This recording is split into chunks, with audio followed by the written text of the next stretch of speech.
Ada yang mau? Nggak ada yang mau. Itu satu contoh ya, betapa mahalnya jempol ini, karena kalau hilang cuman bisa begini-begini aja.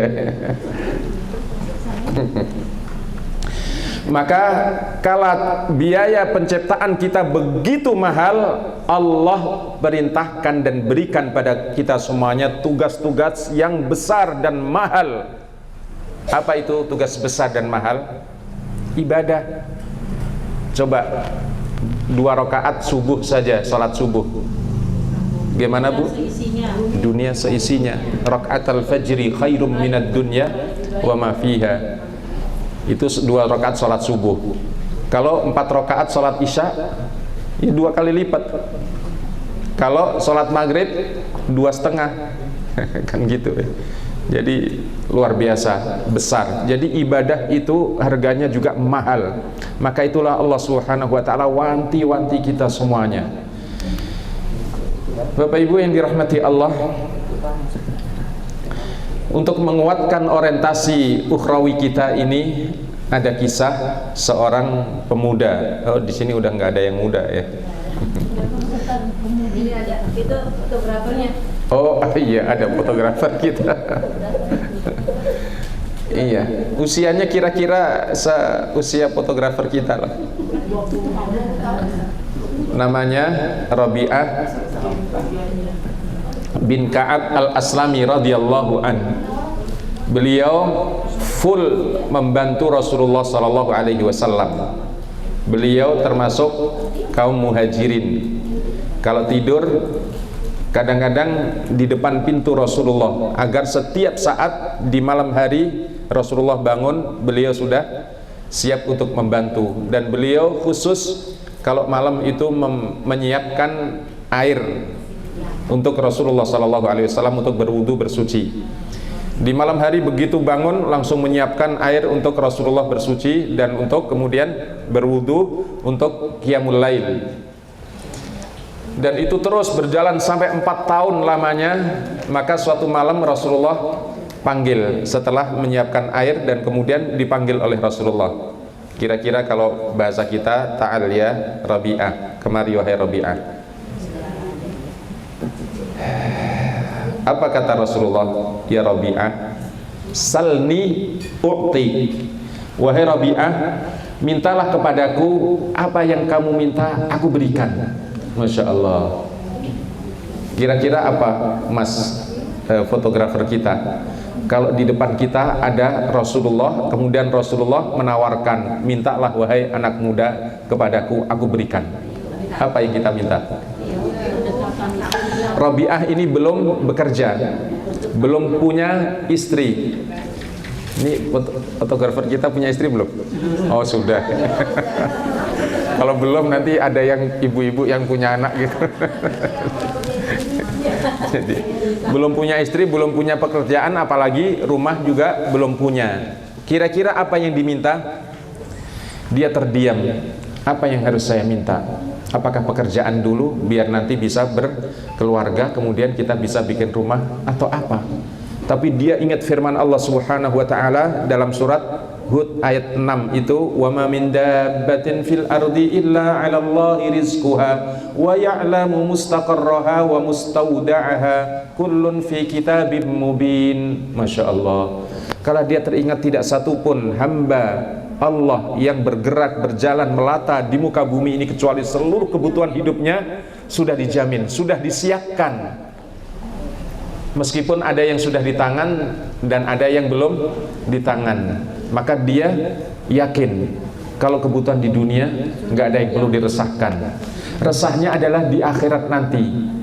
Akhirnya dia lama nggak jawab, ditegur oleh Rasulullah kembali. Ya Rabi'ah salni, wahai Rabi'ah, mintalah kepadaku, aku berikan. Ajal ya Rasul. Iya ya Rasul. Kira-kira ditanya, kok tadi diem terus? Ya Rasul, saya bingung apa yang saya minta. Kira-kira begitu. Akhirnya apa yang diminta oleh Rabi'ah? Ya Rasulullah, kalau duniaku sudah dijamin oleh Allah, tapi di akhiratku aku belum jelas ya Rasul. Maka ya Rasul, as'aluka murafaqataka fil jannah.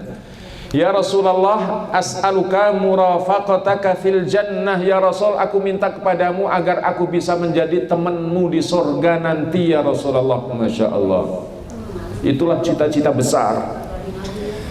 Lalu kemudian Rasulullah menawar, awa ghair dzalik, adakah permintaan selain itu? Ini permintaan ini besar ini. Maka Rabi'ah kekeh, la ya Rasulullah, enggak ya Rasul, aku cuma minta itu saja, agar aku bisa menjadi temanmu nanti di surga. Masya Allah. Akhirnya Rasulullah sampaikan, apa yang disampaikan? Fa'inni ala nafsika bikathratis sujud. Kalau begitu, tolong aku agar kau perhatikan dirimu sendiri dengan memperbanyak sujud. Masya Allah. Artinya apa? Sujud itu adalah simbol dari sholat, dan sholat adalah simbol dari seluruh ibadah. Maka perbaiki ibadahmu, khususnya adalah sholatmu. Subhanallah.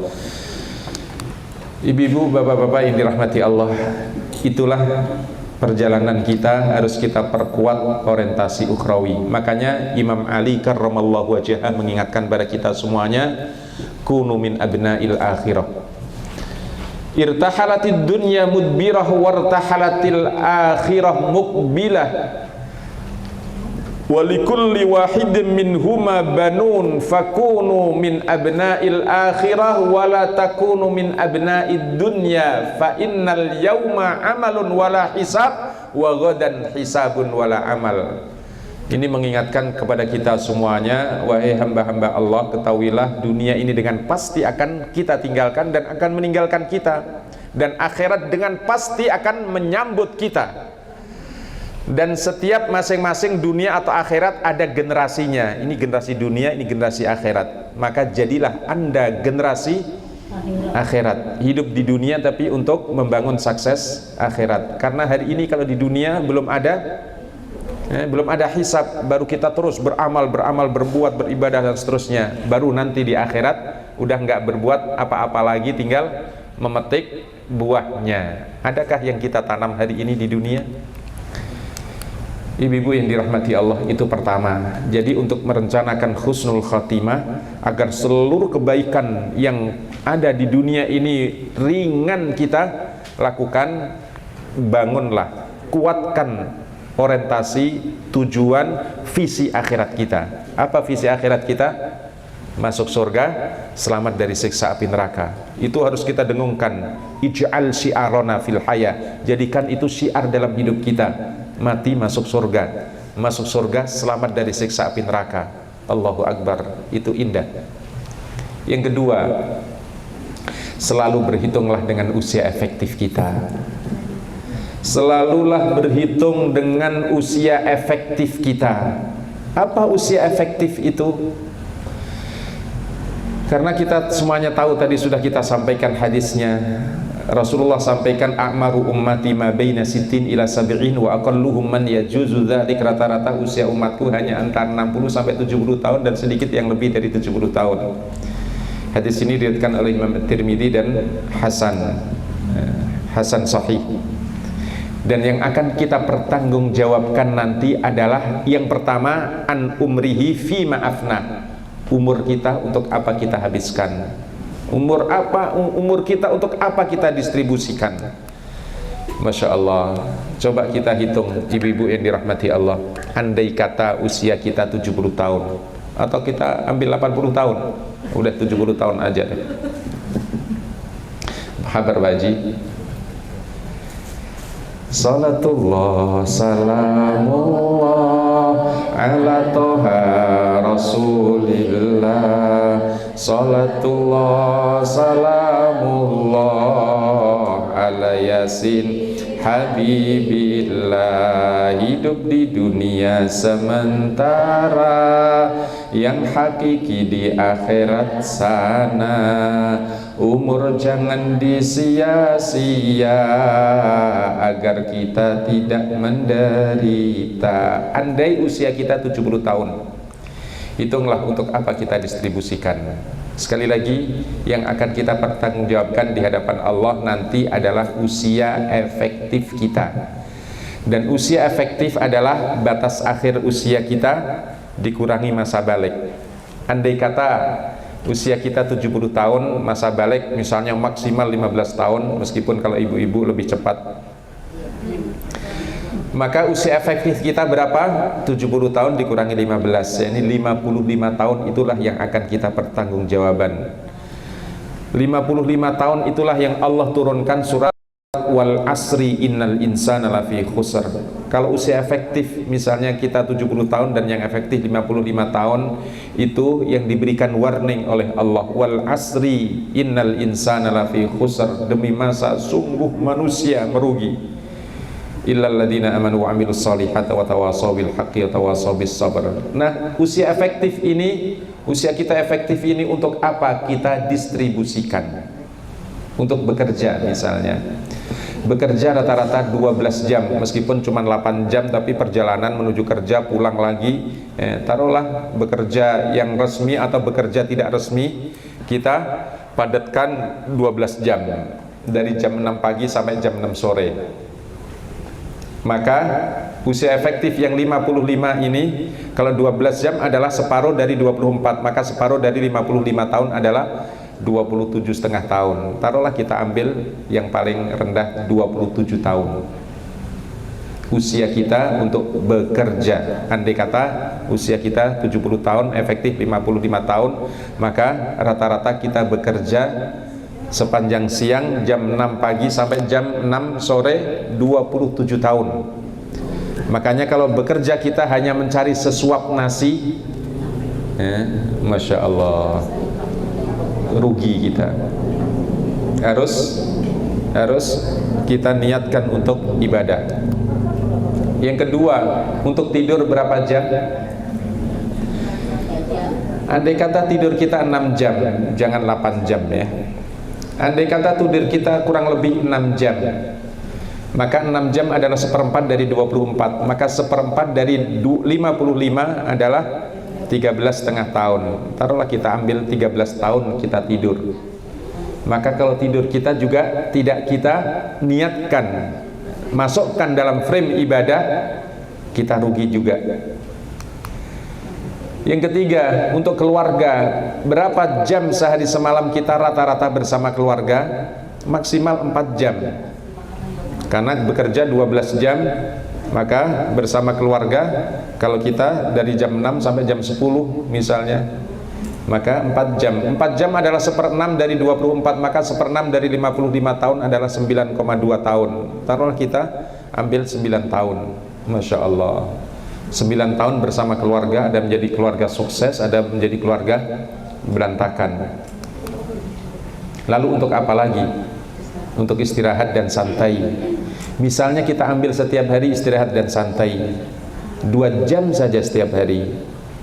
Itu kalau 2 jam. Tapi kalau banyak santainya, banyak istirahatnya, Masya Allah, 2 jam saja, 2 jam itu 1/12 dari 24 sehari semalam. Maka 1/12 dari 55 tahun adalah 4,6 tahun. Taruhlah kita minimalkan menjadi 4 tahun. Masya Allah, 55 tahun santainya 4 tahun. Bayangkan kalau santai itu umur kita itu, kalau kita buang-buang. Lalu untuk beribadah berapa tahun? Ibadah apa yang paling kita banggakan? Biasanya adalah sholat, karena kita sudah rajin sholat, walhamdulillah. 1 kali sholat berapa jam? Jangan tanya jam, 7 menit itu sudah panjang. Yang dibaca wasyamsi waduhaha sama walaili idza yaghsha, itu 7 menit. Tapi kalau dibaca kulhu inataina wal asri kulhu inataina, itu 3 menit. Benar, 3 menit. Coba aja kalau nggak percaya. Zikirnya 5 menit, 12 menit kali 5 1 jam.